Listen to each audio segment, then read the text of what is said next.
So much for joining us again. It looks like this is a little bit more of a frequent thing with me on here. Seeing as how I've managed to stay healthy and I'm getting over my virus and stuff. Wow, the cold that I had was spectacular. I actually, it was really weird. I don't know if you guys experienced this, but the particular virus that I had actually had me feeling for a couple weeks after getting back on my feet like I was in a dream. Like a waking dream. It was pretty spectacular. So even though I got better, it still took quite a while for me to get my energy back and feel normal. It's spectacular how the viruses every year keep mutating and getting stronger and stronger. So it doesn't matter what it is that we take or whatever it is that science develops. As we're developing, so are the viruses, because they are live beings and they want to stay alive just like we do. So it is an amazing world, the world of biology and how it works. And I'm next leveling my understanding about that because I was towards the end of summer in September, I became phenomenally fascinated with the world of plants. And I've turned my house into a jungle over the last probably 3 months. And just learning about the ecosystem that each plant needs to live in and how often it wants water. And if you give it too much water, it actually can die just from getting too much water. So you need to give it just the amount. You need to feed it the right amount. It needs to be in the right soil. It needs to have the right sunlight. Each one of them is so particular, just like we are. And it's such an amazing thing to learn about. The specifics of it. So I'm just absolutely loving that. And that is why you're going to be seeing a different little piece of life here that is accompanying these beautiful products, of course, that we have. Now, I don't know if you can see it with the black background, so I'm going to lift this baby up. This is a Peperomia metallica, and this is more of a succulent type of peperomia. And there's about 1,000 different types of peperomias. So just that genus within itself is a spectacular, massive world of individuals that all have their own particular needs. And Alan is going to learn about that one because that baby is going home with him. Thank you. So he'll get to do some experimenting and learn how to look after a Peperomia metallica. He is so brilliant when it comes to looking after us. Now we're gonna next level his green thumb in his home. So I would like to take this opportunity to welcome Alan Ogden, the Glutathione Authority, to my kitchen. And the reason that he is the Glutathione Authority is because he has a degree in pharmacology medicine, 4 degrees in nutritional, and I want to say nutritional medicine, in nutrition. He also has a degree in energy medicine. He has degrees in geriatric medicine and pediatric medicine as well. Did more than a decade in oncology. Took part in many studies. Did 40 plus years in the pharmacy industry and has continued since to maintain his knowledge on what the latest is that's going on in the medical world and in the naturopathic world. And I absolutely feel so blessed to be sitting next to him every single week because just like you guys, I learn every single time from this human encyclopedia. So thank you so much for joining us. Thank you for the great introduction and also the plant. I'm really excited about that. We just got rid of all the sort of fake plants from our condo and decided that we are going to put some live stuff in there. And so this will be the first one. And it's really awesome. So I'm really excited to be here with Harmony. Harmony and I met about 6 years ago, and about little over 3 years ago, we started doing these events. And the reason we did is Harmony would see me on the phone constantly talking to people, saying the same thing over and over and over again. And she said, whoa, you've got to get on social media. You've got to get somewhere where you can say stuff, make a video of it, where it's captured, people can access that, and maybe that will cut down on the amount of questions. And it has. I used to get about 250 questions a day, and I don't get that many anymore, which is really wonderful because people can go onto our Glutathione Authority YouTube channel if they're not on Facebook, and they can scroll through. There's many YouTubes there, The most popular one, by the way, is N-acetylcysteine, a natural product, which had about 36,000 views and raised a lot of controversy. I love that one. But you can go to our YouTube channel. You can always come back and scroll through the Glutathione Authority channel. And Harmony's the one who set that all up for me. Harmony did that, and then she decided to educate herself. And when she says she educates herself, she really dives deep. So I watched her take pranic healing, emotion code, body code, pranic, clinical hypnotherapy, and then she designed her own program. She's got a couple of books on the go, and it's really amazing all the things she's accomplished. And then when the plants came into the house, I'm like, oh, okay, this is going to be really interesting. I'm going to see just how far this goes. So it is really a jungle. It's really awesome though. It's so encouraging. It's so life-giving. When you walk into a home where there's a lot of plants that are getting love and attention, it is so life-giving, and I have missed that so much. When I was growing up, my stepdad was a very, very English gentleman, and he had his plants. He had his violets, he had his begonias, he had every, just particular, and he took care of them. He had his rose garden out in the yard in the summertime.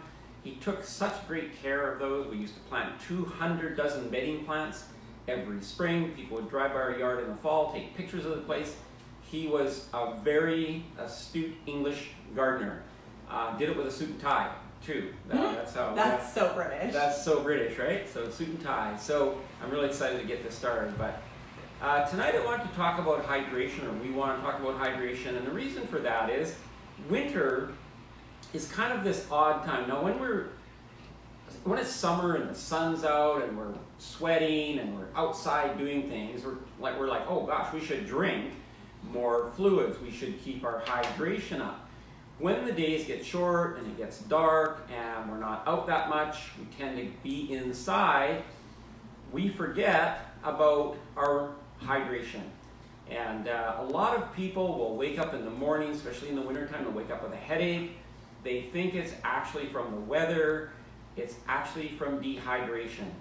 So tonight I want to just give you a few facts and figures about hydration, and then I know Harmony's going to contribute a lot here because she was an esthetician for so many years. She understands the skin. She understands, the things that need to happen with hydration and how to tell when we are hydrated. So I'm really looking forward to tonight because we're going into a season where it's just not on our mind, but yet our body still requires very adequate hydration, and more than you think in the winter. Because things that will dehydrate us are cold, being indoors, where now we're a little different here in Vancouver, where we do get a lot of moisture in the wintertime and the humidity doesn't drop, but places where the humidity drops drastically because of the cold, so all across the prairies, the Midwest, all down the Rocky Mountains, the Appalachian Mountains, all those areas where it gets really cold and snowy, and you think that you have a lot of moisture, but the air gets really dried out. All that precipitation turns into snow. Yeah, exactly. It turns into snow, and that's not hydrating.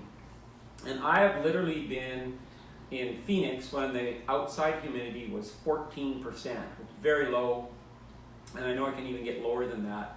But that's very low. We average about 55% a year atmospheric humidity here in Vancouver, and we're considered a rainforest. Most people think we live in about 100% humidity here, right? Oh, absolutely. It's That's exactly why people who live on the West Coast can actually get away with having a lot of tropical plants and stuff like that in their home, like calatheas, which everybody else likes to say are the divas of the plant world, because we have a 50-60% humidity, which those plants actually really love. We can have the plants here, and because it's warm inside, they do really well, whereas people that are in the interior and stuff have the hardest time because their climate is so spectacularly dry that those tropical plants absolutely starve. And it's really spectacular because if you actually have plants, they'll let you know what the humidity is of your home based on how they behave, and it's a really good indicator for you. When you see them wilting and having a difficult time and starving, it might be a hint that you actually need to hydrate and stuff some more based on the hydration that's actually in the air. That's absolutely true, and I'm really glad you brought that up, because that is one of the things I was going to mention. If you have plants in your house, they're going to tell you how dry it is, and you're going to see that. So we don't think about it in the wintertime. So, there is no hard and fast rule. I know that there's this idea that we need 8 glasses of water per day. There is no scientific evidence behind that. There's never been a solid research study that indicates how much water we all need. And the reason for that is we're all different sizes. We all have different surface areas. We're just so different. I mean, the only thing really ultimately we know is that we're somewhere between 60 and 70% water depending on our age. And so that we're just essentially a bag of water, and it's exposed to the air. We lose, just sleeping at night, we lose over a quart, if you're in the United States, over a liter of water through our skin at night and breathing. So it can be a liter to a liter and a half just through breathing and through our skin. We do a lot of excretion at night of our body's working to repair itself and has to get rid of things. An amazing amount of stuff actually gets excreted through our skin. And most people know that. You get up in the morning, you want to go have a shower because you feel a little clammy or whatever, maybe you think you're a little sweaty, but actually your body's been working all night. And your body actually warms up in the night, the skin warms up, and a lot of things actually are excreted through the skin. That's why they recommend that when you set the temperature in your room that it should be around 15 degrees or so, because if the room is actually hotter, it actually makes it a lot harder for you to sleep. So the temperature that you would usually keep the rest of your house actually needs to be a little bit cooler in your room. And I noticed that if I keep it at 15 degrees, I'll sleep really well. And if I up it at all, I won't sleep well at all. Oh, interesting. Yeah. Yeah. We live in a condo and it's electric heating, and it's really hard for us. We had interfloor heat or underfloor heat in our home, and that was really, the radiant heat was so beautiful, so everywhere, right? We have it here, yeah. Yeah, no noise, no fan noise, nothing like that, and it's really nice heat. We have this electric heat in the condo. That's very common in condos here. It must be really inexpensive to put in. It's not necessarily expensive to maintain, but it must be expensive to install. So it's a really funny heat. It's really difficult to get consistent heat in your house. You can individually heat every room, which is fortunate. You can keep your bedrooms cool, and you can have other areas that are warmer.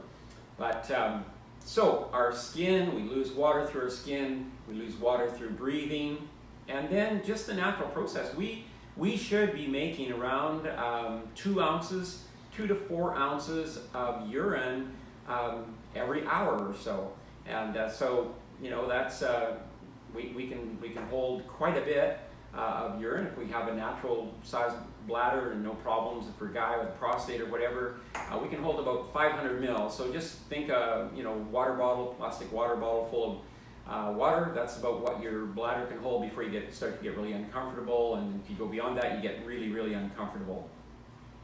I just want, Harmony talked about her plants, and I was actually going to tell a story about a lady. She became very famous because she survived. This is in 1982. You can look her up. Her name's Brenda Scaling Kiley, and you can look her up. They took off on a sailboat, her and her husband and kids, and a couple other people, and the sailboat overturned, and they were not expecting it to overturn, and they were out in the water for several days. And so there's actually a movie made about this, and maybe some of you have seen the movie, but what she chronicled, what the changes, the mental changes in people. So, after the first day, they didn't really, they were more tired, they were more hungry, didn't really feel thirst. But by the second day, this thirst started to come. And she described it, they got rescued on the 5th or 6th day, somewhere in there. She described the thirst as something that was like from outside your body, that you just had this incredible drive for water. So 2 of the people that were on her boat got so thirsty, they drank ocean water, and of course they didn't survive. The rest of them, she said 2 of the other people that were on the boat, they actually became completely delirious. completely delirious. So after the third and fourth day, people's mental capacity changed, their ability to function changed, and so she chronicled all of that, and it became a movie. She lost a husband and a daughter in that event, and then later on, she actually passed away suddenly about 20 years later. But really, it's the first time anybody's really chronicled what happens to you as an individual as you're dehydrating and as you're losing water. So we wake up in the morning with a little headache because we're dehydrated. I know people who don't feel thirsty. They hardly ever feel thirsty. They kind of got to force themselves to drink. And that's an unfortunate thing because we need to keep ourselves hydrated. So how do we do that? I want to talk about a couple of myths about liquids that we drink. One of the myths is out there is that caffeinated drinks actually dehydrate you. If you drink coffee, if you have a couple cups of coffee a day, or if you have a soda, in Canada it's called pop, but in the United States it's called soda. If you have a soda, yes, it has caffeine in it, but the caffeine to liquid volume ratio is so small that it does not cause a diuretic effect. That is all if you're having a diuretic effect from that, it's actually all in your mind, because there's no physiological reason for that to happen.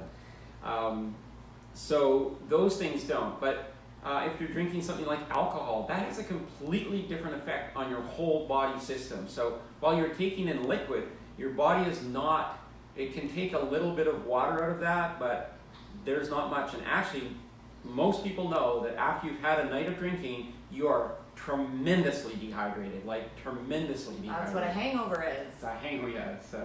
It's tremendous dehydration. Extreme sickness from dehydration. Yes. And if you look at alcohol too, when you look at it, if you're using it to clean anything, or if you put alcohol and stuff, it evaporates phenomenally quickly. There's no liquid or water left in it. It evaporates. So imagine what that's doing in your body, depending on the percentage of the alcohol that you're drinking. Yeah, for sure, or how much you drink. So how much should we drink? So we have this really critical balance. Before we get into how much we should drink, I wanted to mention too that it's not just water. So hydration in our body is also a balance of minerals. We need a balance of minerals: calcium, potassium, magnesium, manganese, all sorts of minerals that are in our body. We need a balance of those in the liquid in our body as well. Sodium is very necessary. So when we're looking at hydration as a human being, we're not just looking at our water content, we're also looking at our mineral content. So if somebody just starts to drink a whole bunch of water, like a gallon a day or something like that, and they are outside, they're sweating a lot, they're trying to rehydrate, they also need to remember to replace the electrolytes that they're losing. If you taste sweat, you taste salty because you're getting rid of sodium. Sodium is actually helping you cool down. It's helping you get rid of the water. So there's this fine balance that we have between our mineral content, the amount of water that we need, and any of those things, when they go out of balance, we can get our sodium too low. We can get our magnesium too low. Magnesium's too low, we start to get cramps. We start to get, particularly on our legs, muscle cramps. So we need to balance these things out. If potassium goes too low, we can have cardiac irregularities. And so this is a really fine balance. So it's not just about just chugging water every day. It's about making sure that you're getting things that have some sodium, some potassium, and minerals in it as well, because your body actually controls the pH, not from the pH of the water that you drink, but it actually controls the pH of your body from the mineral content in that water that you drink. So I hope that makes some sense to you. I want Harmony to talk about your skin and the hydration of your skin and how that really is really important, and how it's an indicator of, basically essentially the health of your body. And I know that estheticians,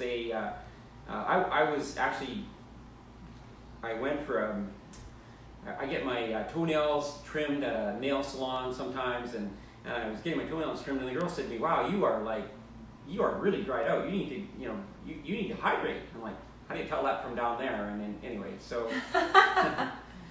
It's really interesting. There's a couple of perspectives that I have, obviously from being a skin therapist, and then also getting into kinesiology as well. So as a skin therapist, obviously what's really interesting is I find that a lot of people really confuse dryness with dehydration. And if you are dehydrated, it means you are lacking water. If you are dry, it means you're lacking oil. So it's really important to be very clear on the difference. And the pH balance of your skin is actually a really huge factor in dryness and dehydration. So a lot of people really don't understand how important it is to actually work with your skin and to support it, because every time you throw off the pH of your skin when you have a shower and you use products and stuff, your body takes a significant amount of time to balance itself, up to 8 hours to restore its pH. And the body, its only way to balance its pH is by producing oils, which is why a lot of people tend to have a lot of blackheads and sebum and a lot of issues with their skin, is because it's producing excess oil to try to protect the skin. So would that be from dehydration? No, that's not from dehydration. Okay. That's from the pH being off. Okay, cool. So what happens is if you're producing a lot of oil, then the dead skin cells that are trying to slough off, you're losing 1 million every 40 minutes. They're gonna get stuck. A lot of women tend to use skincare. They'll use chemical-based skincare. They'll use makeup and stuff like that that's chemical-based. And that all gets clogged into the pores with the oil that's being produced to try to balance things out, which is why a lot of women tend to have a lot of breakout activity. It's not allowing the skin to breathe. So what I do as soon as I get out of the shower, and when you really get in touch with your skin and you learn to listen to it, you'll actually feel it. Your skin will feel tight when your pH is off. It feels like something's gone and just tightened the skin, and that's because it actually needs to be balanced again. And when you get a alcohol-free toner, that's because most of the toners that are on the market have alcohol in them, which actually just add to the problem. So make sure when you're getting a toner that you get one that's alcohol free. Why would they do that? Like I because it dehydrates the skin more, which makes you use more cream. Oh. Yeah. If you use alcohol and you dehydrate your skin more, you're gonna pump more of that moisturizer. So that $400 cream or $200 cream, you're gonna use more and go through it faster, and you're gonna have to buy more. So it's a little trick that they use to make you buy more product. So make sure that you get an alcohol-free toner and you spritz your skin with it. I recommend, if it doesn't come in a spritzer, put it in a spray bottle. And I spritz my face with it, because if you're putting it on a cloth or something like that, you're wasting product. So you're gonna go through more product than you need to. I always have my toner in a spritzer. You spritz that, it snaps your pH back into what it should be. And then in the summer, springtime, you can get away with using a lighter moisturizer because your skin doesn't need it so much. I don't know if you guys are noticing this, but in the winter time, your skin really struggles because we're dealing with this indoor heat. And especially for people that are living in drier climates, we really struggle to have our skin get the hydration that it really needs. Even in a rainforest like this, I find that I need to up my moisturizing. So you're always in a fake environment, right? You're either in your house or your car. That's exactly it. So you're never. And so how much time are you outside? Even if there is a fair amount of moisture outside, you're not outside enough, right? And so one of the indicators that you'll actually notice if your skin is feeling dehydrated is you'll feel like a cat came and rubbed itself all over your face, and you'll get really itchy around your nose, and it almost feels like there's a bunch of hairs on your nose, except you weren't around an animal, so it makes absolutely no sense, but you're always getting this tickly sensation. You'll also it'll feel flaky and dehydrated around your nose and your chin area. Those are the first indicators of dehydration. So you really want to pay attention to that. So and that's dehydration, not. That's dehydration, not oil, lack of oil. Okay, I so just want to clarify for if your people. pH is off and you're not balancing and hydrating properly, you're gonna produce too much oil as your body's way to try to balance itself. So make sure that you tone properly, and then you want to moisturize. In the wintertime, I actually use either a heavy moisturizer, or I'll go to oil-based moisturizers.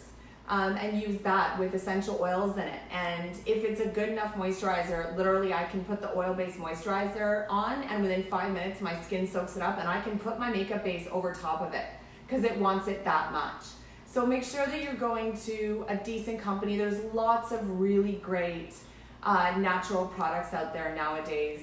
My absolute favorite, to be honest, is Dermalogica as far as skincare is concerned. So what I was gonna go back and talk about, the other thing that's incredibly important is to exfoliate, because you're losing. I just have a question that I get asked constantly. I'm interrupting, so we're gonna remember exfoliation. Yep. You know, and you can tell people, why don't you just go to the corner and exfoliate? So I really like that scene. But I get asked by women particularly, I don't have oily skin, but I have an oily scalp. So what do is that a pH thing? Is that what's the, I know women can have, especially people with long hair, thick, long hair. Well, if you think about it, we're treating the skin on our face completely differently than we're treating the skin on our head, because of the fact that we are producing hair, and so we're washing it so often. So if you're finding that your hair is actually oily, it probably has everything to do with the fact that you're actually washing it too much. So again, like I said, every time you shower or you expose your body to water, it's going to try to balance itself by producing oils. So people that are washing their hair too much will produce too much oil. So if you can actually go a little bit longer, I wash my hair every 3 days. And my hair does get oily, so I put it up in a ponytail, or in this time of the year, wear a beanie or something like that. You know what I mean? So that if you can wash it less, you'll find that it'll actually produce less oil. Okay, cool. So as far as the exfoliating is concerned, I recommend that you're exfoliating every single day if you can. If you can exfoliate every day, depending on what you're using. Now, if you're using there is a particular one called Daily Microfoliant that is a rice powder exfoliant. You can use that every day, and it'll help speed up the cell renewal rate, which is really cool. It's not a really harsh exfoliant, so you can get away with doing that. If you're using a mechanical based one, I would say every 2 to 3 days. Avoid the cheeks and use it more on the nose and chin, where you're going to get a little bit more buildup. Then it's just taking off the top layer of the epidermis in a gentle way and getting rid of all that sebum and dirt and sweat and all of that kind of stuff that's going to help to allow the skin that you've now exposed to absorb everything that it needs to really support the cell renewal rate. So exfoliation is really, really huge. And again, if you guys haven't gone to see a skin therapist to find out what your skin type is or to get support, any Dermalogica place actually does free face mapping. I would think face mapping. I'm just going to tell you that I think there's probably, it wouldn't even show up as a percentage in the spectrum of the male population of people who actually take care of their face, take care of their skin. No, it's typically more metros. And the thing is really sad is, I think men abuse their face way more than any female does because they're constantly razoring it. So they're doing an extreme deep exfoliation on this part of their face on a regular basis, and they're not using the proper products to calm the skin down afterwards. In fact, most of the products that they're using have alcohol and chemicals in them, and they're putting that all over their face. What about retinol? Retinol? I wouldn't necessarily, well, you're definitely not going to want to use that at all on this area, but you really have to be careful with retinol. I would really recommend, if you're playing with that, be working with a skin therapist, because it can be something that can be a little bit dangerous in regards to the fact that you could be over exfoliating, which could be a problem. So I would really recommend, when you're talking about exfoliants and stuff that you're working with, unless it's a really mild one, avoid any kind of an apricot scrub, a sugar scrub, a salt scrub. Any of those things are going to create micro tears on your skin, and they're going to do damage. So really be careful with the kind of exfoliants that you're using on your face. The stuff that you use on your body, exfoliants that you would use on your body, do not use them on your face. Moisturizers that you would use on your body, do not use them on your face. The skin on your body is kind of more like cardboard. And the skin on your face is like paper. And the skin under your eyes is like tissue paper. So each one of them is very different and needs something different in order to be able to support the health of your skin. So you really want to pay attention to that. But I mean, if you're getting to the point where your skin is actually flaky, it means that you have actually neglected it to an extreme point, because I never see flakes on my skin at all, ever. And it's because of the fact that I can feel my body changing, and I can tell when it needs more hydration because it speaks to me, and I'll notice that stuff because I'm working with it on a regular basis. And for all of you men, I would really highly recommend that you seek more organic skincare that doesn't have alcohol in it and has less chemicals in it to support your skincare. I actually worked with a guy, oh my gosh, it was like 10 years ago. I was dating this one guy from Scotland. And it was really funny because when he and I started dating, I switched his skincare over to the Dermalogica men's line. And within a couple of months, everybody was commenting he looked 5 years younger. Oh, wow. Just from using the appropriate skincare in his shaving routine to balance his skin's pH and to use essential oils instead of chemicals, and eliminating the alcohol, which is, you know, shriveling your skin up and stuff. Getting all of that support literally took him back 5 years in age. You know, it's interesting because I talked to the skin therapist at the Medi Spa next door. Yep. And first of all, she was really surprised that I have a skincare routine for my face as a guy. That almost blew her away.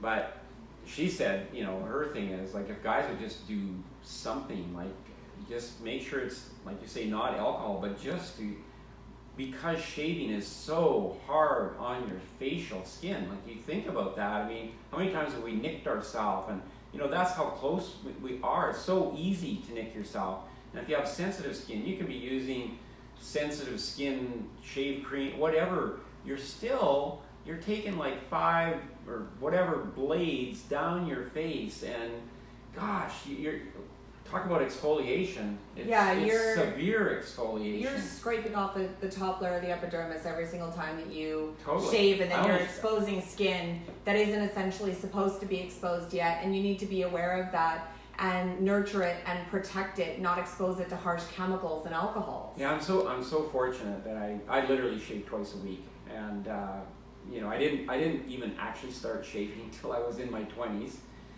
which was kind of cool. I got a razor, I think, for my 25th birthday from somebody, but I just didn't have the whisker. But we have a son-in-law, and you know, he can't go. Well, if he goes 2 days, he looks like he's gone 5 days, right? Without shaving. And there are people like that. They just. My roommate actually in college, he shaved twice a day.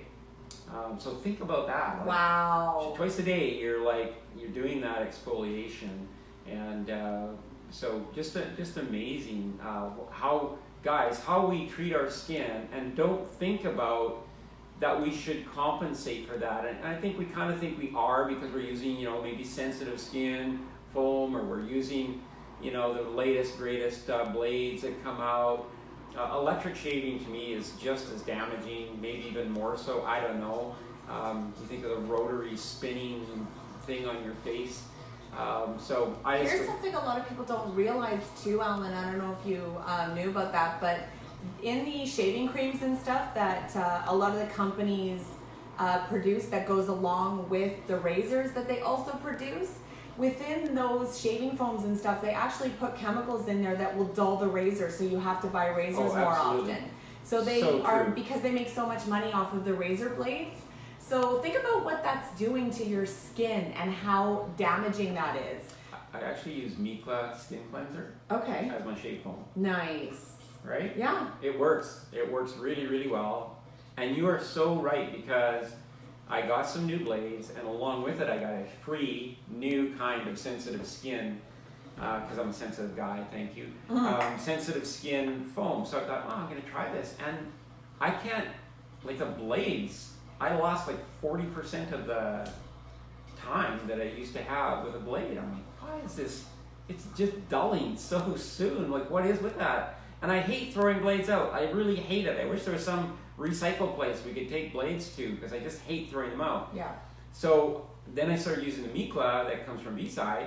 It's really nice, smells really nice. You can use it. It's got, you know, just really nice little beads in it. They're not plastic, and it works wonderfully well. So just a little hint for you there if you want it. But yeah, men really definitely need to next level what they're doing with their skin, because I know they produce significantly more oil than women do, and that's why they actually age better than women, which is really interesting to note. The other thing that's really important to pay attention to, and Jenny was actually asking about makeup. A lot of the makeups that makeup lines and products and stuff that most people are tending to get has chemicals in it, and it actually clogs the pores and will slow down the cell renewal rate. And if your cell renewal rate is slowing down by the time you're 25 years old, you have to start to pay attention to doing things that are going to help to speed that up, because it very much contributes to the aging factor. But if you have oily skin, that's also a huge problem, because you're not allowing your skin to breathe, and you're trapping all of those oils and dirt and makeup and everything. So I use a mineral-based makeup called Youngblood. So you can look that up. It's a really, really beautiful line. And the woman who actually who created it, she had really bad cystic acne when she was a teenager, and she was a young California blonde. So it was literally the end of the world, not being able to wear makeup and having cystic acne. And it was so traumatizing for her that when she got older, she became a cosmetologist, and she created her own makeup line. And it has very few ingredients in it, and the molecules are actually created large enough that they sit on top of the pores as opposed to sinking into them, clogging them. So it's what's called anti-comedogenic, which means it doesn't clog the pores. And it actually uses mica. A big word that I've never heard that word before. Little did he know, I have my own big word vocab over here too. And it's really interesting, because mica is a stone. So a lot of the sun blocks that are used out there are chemical based, and they can actually clog the pores as well. So instead of using a chemical sunblock, she decided to use a mechanical one, or a physical sunblock, and that's mica. And what mica does is it reflects the sun, so it doesn't allow the UV rays into the skin, it actually repels them. And it actually creates a little bit of a shimmer to the skin as well, so it actually makes it look quite pretty, while not allowing the sun in. And that's one of the hugest aging factors, obviously next to stress, that everybody worries about. And so one of the reasons I look a decade younger than I am is because I've been using that since I was 25 years old, and I use it daily. And what a lot of people don't think about is the sun exposure that they're getting from the fall into the spring, because most people are only using their sun protection in the summertime when they're getting exposure to the harsh sun. But the damage and the aging is actually happening when we are not using sun care, because we're not thinking about it. So if you have something that they're using year round that's actually protecting the skin, then you have constant protection. Because if you're working next to a window, you've got sun rays coming in, you're always being exposed to UV. So it's important to make sure that you're protecting yourself consistently. So for you ladies, I do not use a liquid-based foundation. It makes absolutely no sense to me to use a liquid-based foundation. A lot of people have this idea that it blends better into the skin, and if you're using a liquid-based foundation, you're actually going to, it's going to show your aging a little bit more and stuff. So I use a dry, loose powder. And what's beautiful about mineral makeup, if any of you guys have used it, is you can get within the range of what your skin color is, and it will actually blend with your skin tone and match it beautifully. And because it is a mineral powder, I have protection until I take it off. Because any liquid-based SPF that you're going to use is going to protect your skin for 2 hours, and then you have to reapply. So she was really brilliant when she created this, because it actually allows the skin to breathe, and it doesn't clog the pores, so it's not slowing down the cell renewal rate, and it's not dehydrating the skin. So there's so many reasons why I would recommend that you guys look into the mineral makeup world to protect your skin. And what a lot of people don't realize is men use makeup as well. There's a lot of guys who get breakout, they get dark circles under their eyes, And there's all sorts of reasons why men will use makeup and they don't tell anybody about it. So if you guys are doing that, I love and respect you for it. Go to mineral, because it'll actually blend into your skin better than any chemical-based makeup. So I don't want to naysay any blend or any names or anything like that, but the other thing that I really wanted to touch base on was my kinesiology background. And I actually work with my clients teaching them about how to find out whether they're hydrated. And I know I've talked to you guys about this before. Oh, she's asking what the brand was again. It's called Young Blood. I'll write the name down so that you guys can look it up. So when it comes to your hydration, as Alan was saying, there's no scientific foundation for which they're making the claim that we should be having 8 liters of water a day. 8 glasses. 8 glasses, 8 liters, 8 glasses of water a day. And what's really interesting is depending on how much we've exercised, whether we've been sedentary, whether we live in a really humid climate and we're breathing water like we are here, or you're in a really deserty climate, it really is going to factor as to what it is that your body needs. So it's really an individual thing. So you remember how I've taught you guys about muscle testing or kinesiological testing to communicate with yourself. So you can actually do that to get information as to where your body's at and what it needs. So remember how we were talking about before, whenever you get any type of medical testing done, it's a snapshot of where you are right now, but it's constantly changing. So you can go with guidelines, but the question is to what can I do to be finding out where my body's at right now? Kinesiological testing will support you doing that on the daily if you really want to do it. So this is one of the favorites that most of my clients like to use, where you make 2 circles. So you're going to link the 2 circles, and if you speak a truth and speak a lie, it'll give you a parameter. So if you speak a truth, your body will automatically be stronger. The muscles will be stronger. I mean, you feel it when you speak the truth. You're always going to stand tall and be strong. So if I say my name is Harmony and I try to break it, it's going to be strong. If I say my name is George, my muscles are just going to get weaker. We all naturally get weaker whenever we say a lie. That's just the way that it works. So you can use that, tell a truth, tell a lie, and muscle test. And then what you're going to do is you're going to ask, is my body hydrated? I am, because I've been drinking lots of water and tea, so I am hydrated. But if it breaks, it means no, I'm not. So the next question is, how much water do I need to drink? And you can go by ounces or liters or whatever you want. And then you would go, okay, so 1 liter, 2 liters, 3 liters.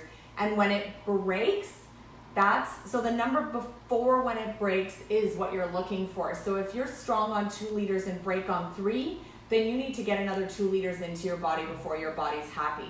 And tomorrow, it could be completely different. So learning kinesiological testing and asking these questions to support yourself could really, really support you, especially if you're dealing with health issues that dehydration actually is a factor with. So I just wanted to support you guys there. There's lots of information on YouTube. The more you do this, the better you get at it. The better you, and you can feel the truth. You can feel the strength in your body, or you can feel the weakness in your body. And you can read books about kinesiological testing. It's been around for years, 60, 70 years now.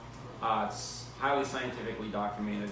When you tell a truth, you get strong, and when you tell a lie, you get weak. And yeah, Dr. George Goodhart in 1960 was actually the one who discovered the kinesiological testing, and it was actually completely accidental as he was treating a client. And when he was doing so, he was like, why did the muscles react that way? I don't understand what's going on. And it sent him on a journey to discover why the muscles get weaker or stronger for no apparent reason that he actually couldn't understand, because he hadn't done anything physically to manipulate the patient. So that was actually what manifested the discovery of kinesiology. And then, of course, it became a university, course that you can take, and you can become a kinesiologist.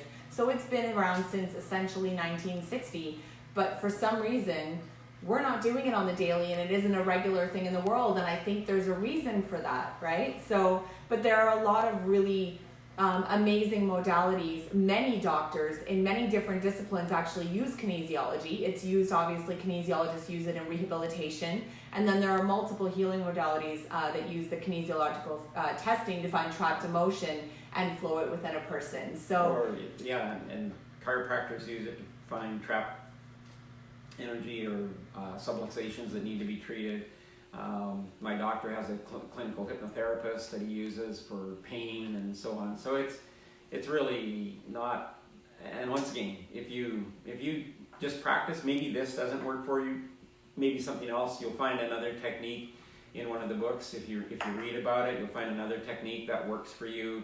You know, you can feel yourself going weak, or you can feel yourself leaning forward or backward. There's different kinds of ways to do it. I just want you to know that Dr. David Hawkins, who's just infamous for using kinesiologic testing, the man who had the largest psychiatric practice ever in the United States before he retired from that, and he used it all the time, and he literally would test everything.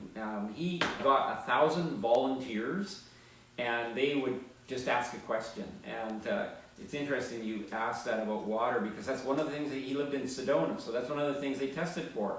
And it was 8 glasses of water a day adequate, and everybody got a different answer. And he's like, okay, all right. So what is right? And it's like, no, it's such an individual thing, because we're all different surface areas, we're all different sizes, we're all different levels of activity, etc., etc. So the most important thing for him was keeping hydrated. And just making sure that I'm keeping hydrated. He was a very tall but very slight individual, and so he found out he didn't need to drink as much water as he originally thought, even though he was living in Sedona, Arizona. So what he's speaking about, I just want to support you guys there. I did post it. Dr. David R. Hawkins, he wrote a book called Power versus Force, and this is what it is that actually goes over all the kinesiological testing that he did over all around the world with thousands and thousands of different people in many different ways to prove how powerful kinesiological testing is. And then he also created the map of consciousness that actually maps out how we vibe on a scale of 0 to 1,000. And it was really exciting when I was hanging out with Alan one time, because I had actually gotten information myself through my own exploration that I needed to raise my vibration. And then I was hanging out with this person who, remember, has an energy medicine degree, and so he is very sensitive to energy around him. He noticed that my energy had gone up, and he commented on it. And I was like, oh yeah, no, I've been working to raise my vibration. And he goes, oh, I think you're vibing around a 400. And I was like, what? And he's like, oh yeah, David R. Hawkins. He actually wrote a book called Power versus Force, and he created the map of consciousness. And I was like, somebody mapped this out? And he's like, yeah. And so I bought the book and I read it, and I have it on Audible, so I listened to it as well. And I was over the moon excited to find out that there was actually a doctor that had done all the research on this for me, and this was his life's work. Mm-hmm. And he had proved it all and stuff. So that book is in my treatment room, and I reference it on a very regular basis and recommend that everybody read it. So now, I'm going to challenge you. Just if you've not read Power versus Force, that's his first book. And Truth versus Falsehood is another one. But if you haven't read that book, go to a bookstore and pick it up. Just go to a bookstore and pick it up, and see what you feel. Because that's how I actually got the book. I was looking in the bookstore, and I was like, okay, I'm going through this. What do I need to read next? And I saw this book called Power versus Force, and boom, it was so strong, it was so definite that I actually purchased it. But anyway, so he did all these tests. He discovered no, there's no truth to that. He tested. He actually had his students drink cans of Pepsi. This isn't a Pepsi ad. They had them drink cans of Pepsi, and then they did kinesiological testing again to find out if it was a diuretic. The answer was no. It didn't affect anyone there. And then he had them drink coffee, and then he had them drink coffee and then a Pepsi, and he had to do all these things, and just to, remember, this is a doctor that had the largest psychiatric practice in America, 2,000 patients, 56 other people, doctors working for him, and he just wanted answers to just stuff. And so he spent 35 years literally testing, proving, testing. And his books are extremely engaging, extremely educational. And once you learn the technique, you can decide, is a vitamin good for me? Is a fruit, is a vegetable, is this good for me? Is that good for me? Whatever, is this good for me? Is that makeup, is this skin cream that I'm using good for me? You can just test everything. And it'll become automatic after a while. You'll start feeling the energy after a while, and you'll go, you know what, that's not good for me.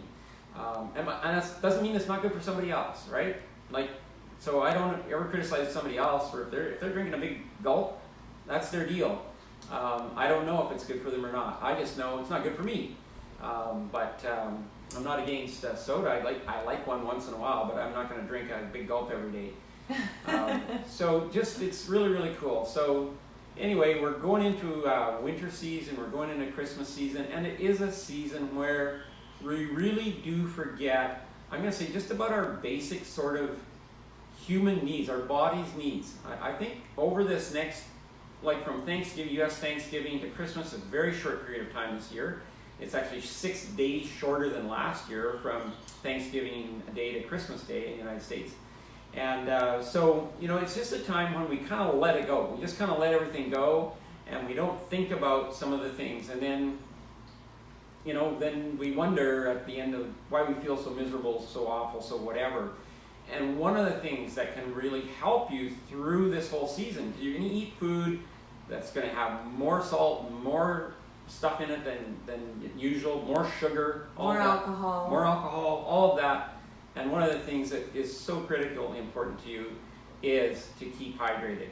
Keep hydrated. Where we are, we're leaving Vancouver. We're going to fly back to the prairies. So first of all, we're going from sea level. We're going to 3,554 feet is the elevation of our sun, where our sun lives, and so that's considerably higher. That's a half a mile up in the air from where we are here, and our daughter lives a little bit above that, not too far, about 150 feet above that.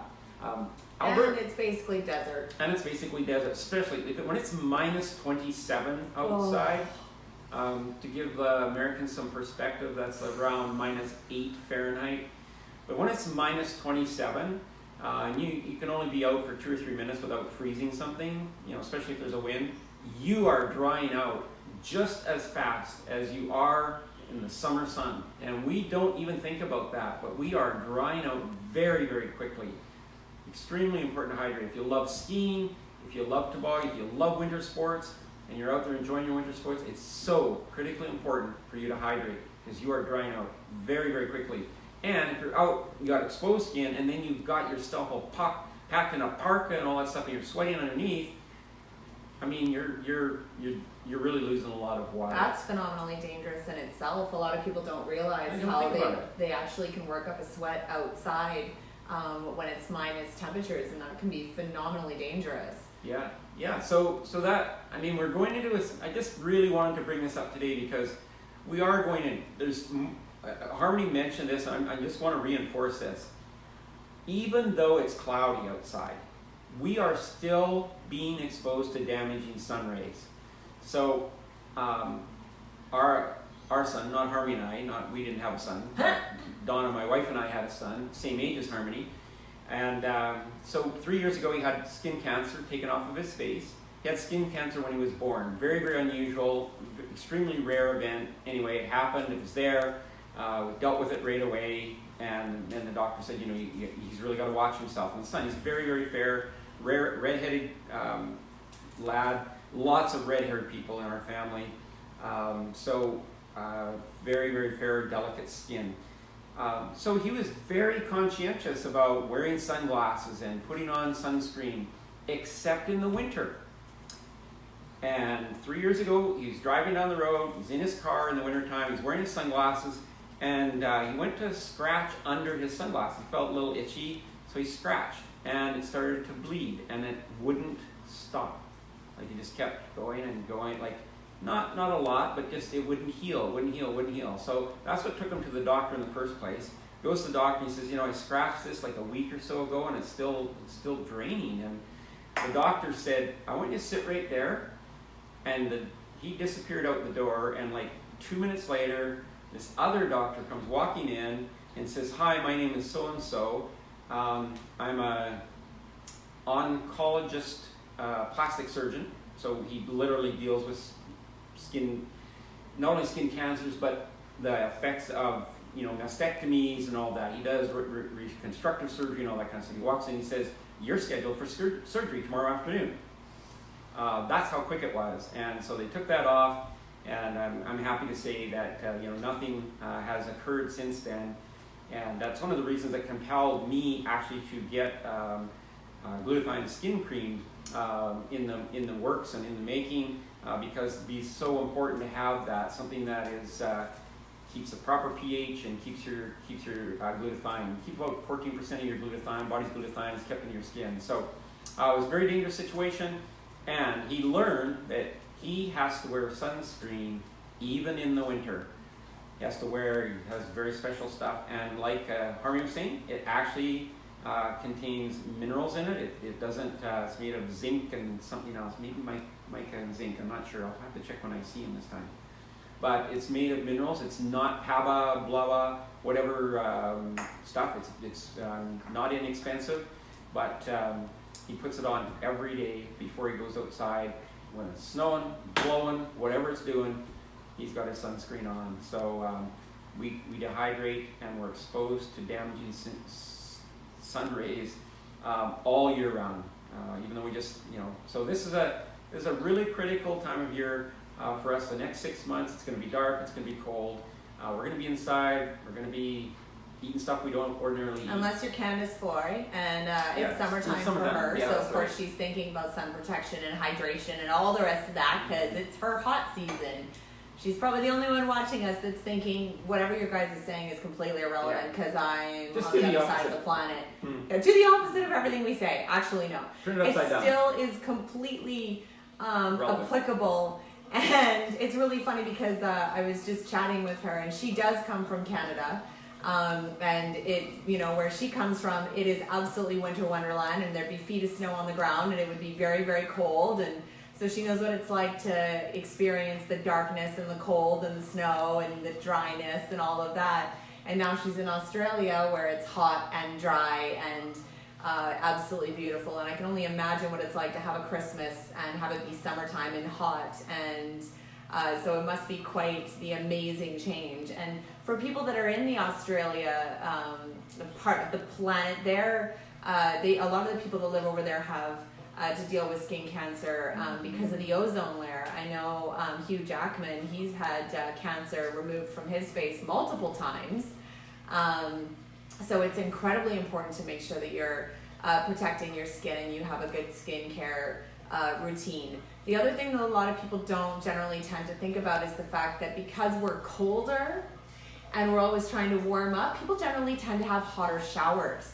Yeah. And when you're having really hot showers, it dehydrates the scalp more and dehydrates the skin more. So definitely really make sure that you're hydrating, and if you can maybe turn the temperature down just a little bit, not go too hot in your showers. That'll really make a difference. And wash your hair less. Even if you're showering often, try to wash your hair less. Even for you guys who are working out and stuff like that, give your hair a rinse if you want to and everything, but try to use the shampoo and the conditioner less, and you'll notice less oil production in your skin, and that'll make a big, huge difference. And guys, there's really nothing wrong with looking 50 when you're 70. Like, seriously, why do we... I know, the Marlboro Man, he was like the thing. He was the icon back in the 50s. And I don't see any reason for us to look like that, where we have deep crags. I'm not out in, the farm ranch country, and maybe that's, a sign of some manhood or something, but it's really a sign of not taking care of yourself. It is really a sign of really not taking care of yourself. So, our skin, largest organ of our body, so many things go on in our skin. 14% of our body's glutathione is in our skin. So many things are excreted through the skin. Our skin is there to protect us from so many things. So, you know, keep it, it's the largest organ of our body. Why would we not want to keep it as healthy as it possibly can?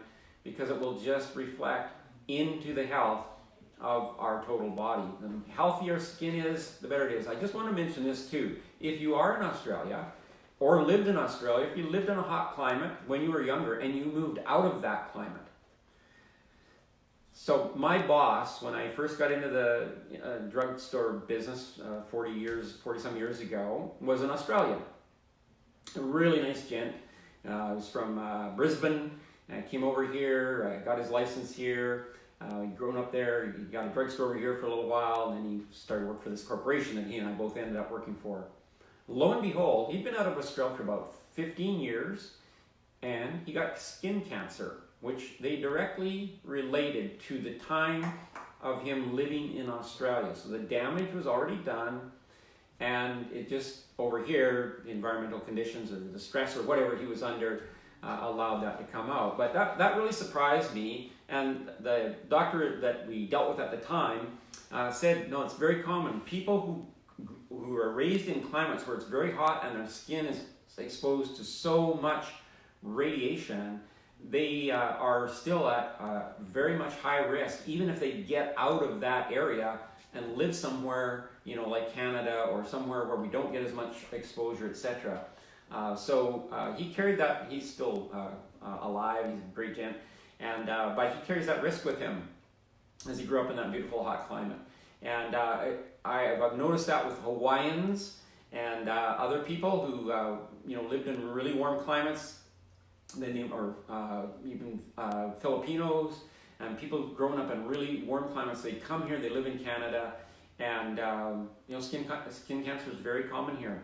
It's more common than people think. It's because, you know, advanced exposure at a time in life. They come here, situation changes, but they still have that risk factor. So they need to take care of their skin. So if you're born and raised here in Canada, like I was, just take care of your skin, because what's wrong with looking really good? What's wrong with looking your best? So anyway, great. Rebecca was asking about. She said, "I'm in line with hydration. Is there a caffeine-free tea that you prefer?" When it comes to teas, I actually drink all of them. Everything from Earl Grey to black teas to Wayusa tea to pu'er teas to oolong teas. I mean, literally, I drink all of the teas. But I don't know if you guys noticed, I'm drinking tea, but I constantly have a water bottle with me. So in the morning, I steep my tea, and then I also pour my water, and I put my immunity in it. So I am double fisting throughout the whole day. I always have tea that I'm drinking because I love all of the teas, and I really pick it depending on what my mood is and what time of the day is. And I am consistently drinking water throughout the day as well. So I wouldn't necessarily tell you that you have to worry about whether the tea has caffeine in it or not in regards to whether that's dehydrating you. Just make sure that you're separately, you've got your water bottle and that's full, and you're drinking that throughout the day as well. The other thing that's really interesting that my dentist told me, because I have perfect teeth, but she could tell that I was drinking black tea. Because it does stain the teeth. So she actually told me, keep your water with you, and when you're drinking your tea, make sure that you take a sip of water and you just give your mouth a little rinse with it, and it'll actually really minimize the staining. So that's pretty much the main reason that I would, one of the main reasons I would say. Could you make like a white tea, and then we could just drink a white tea? You can drink white tea as well, but that has more caffeine than black. In the Chinese tea world, the lighter the color of the tea, the more caffeine it actually has in it. If you drink a black or a pu'er, it'll actually have very little to no caffeine content, whereas a jasmine or a white tea will have significantly more. So really, just go have fun in the tea world and drink all the teas. There's so many wonderful medicinal properties in the tea world. In fact, you can actually, one of the things that the Asian cultures do in Japan, China, and Taiwan, they drink from very small tea containers. And what they do is they pour the tea, they drink it, and then they put it over their eye, because they believe in the herbs for the skin and for the body being good for everything. And after you've steeped your tea leaves, you can keep them and save them and put them in your bath and actually soak in those and enjoy the herbs and the medicinal properties that you're getting on your skin as well. So there's so many ways to enjoy tea and the benefits that you get from that. And while you're doing that, just make sure that you're drinking some water with it so that you're getting hydrated. You're saying that you need caffeine free? Okay, if you're looking for some specific caffeine free teas, I will absolutely recommend some of my favorites to you. If you're feeling like your rhythm is off and you just want to skip out on that, there's lots of really great caffeine-free teas. But one of the ones that I would really recommend is if you go to a really great little, go to Chinatown and get yourself a pu'er tea. The more a pu'er tea is aged, it will have no caffeine in it, and it'll be a really beautiful, earthy flavor. Any herbal tea will be caffeine-free. But I can definitely recommend some of my favorite caffeine teas or caffeine-free teas for you, Rebecca, for sure, if you want to eliminate caffeine for a while. So thank you so much for joining us. I know we came a little bit late and we're also signing off a little bit late, but hydration being one of the most important things on the planet because we need it to survive is a huge topic. So thank you so much for joining us, guys, and we will see you again next week in the same place. Bye, love you.